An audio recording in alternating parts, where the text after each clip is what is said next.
Good morning po ulit sa inyong lahat. So ito po throwback namin ng dati naming manukan dito nung wala pang itinatay yung bahay dito. So ito po yung mga stags namin, mga sisiyo. So ito yung kulungan namin na inakyat din namin sa rooftop. So ngayon po papaliwanag ko sa inyo ang tamang paglalagay ng sisiyo sa malinis na kulungan. So ito po ang pagpili namin ng una. Ito po yung mga palahi namin ng mga Melsim's Black noon at saka yung mga lemon namin.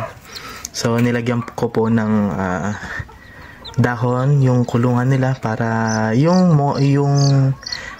init ng katawan nila is ma-maintain po kasabay nung magandang ventilation para makapasok yung hangin.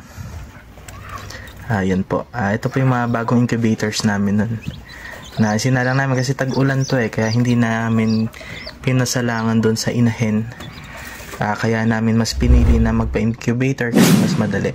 So, kailangan may sapat na ventilation at may ilaw sa gabi ang kulungan ng sisiyo.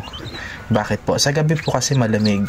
Lalo na kapara ngayon, tag-ulan. So, ayan po, meron tayong veterans sa kanilang inumin. At makikita po natin na na-enjoy nila yung kulungan nila. Yung ipot po kasi ay na sasapo nung mga dahon natin. So ayan po sila. So ilan lang tong sisiyo na to, bali ito lang pa examples ko sa inyo. So ayan, meron silang sariling may sariling tulugan dyan. Tapos sa baba dun yung pakainan nila at saka yung inuman. So yun po, ang tamang pagbibigay ng Yakult probiotic sa ating mga alagang sisiyo. So ito po yung mga panahon na nagbibigay ako. So gamit ko po dyan is yung 1 ml na syringe. So tinanggal ko po yung karayom niya. So yan, nagbibigay po ako sa kanila ng 0.3 lang. 0.3 every week po ito. So rekta po yan. So sa umaga ko po ito ginagawa mostly pagkatapos nila kumain. So yan po, syempre dapat malinis, naka-gloves tayo niyan. Yan, so ayan po sila nung after na.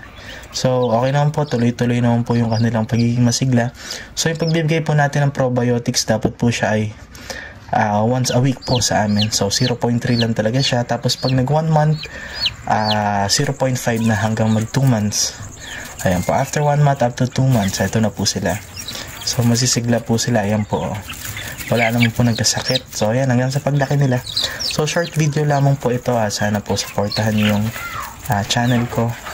Bali baguhan lang po. Pero ito yung mga simple tips. So disclaimer lang po.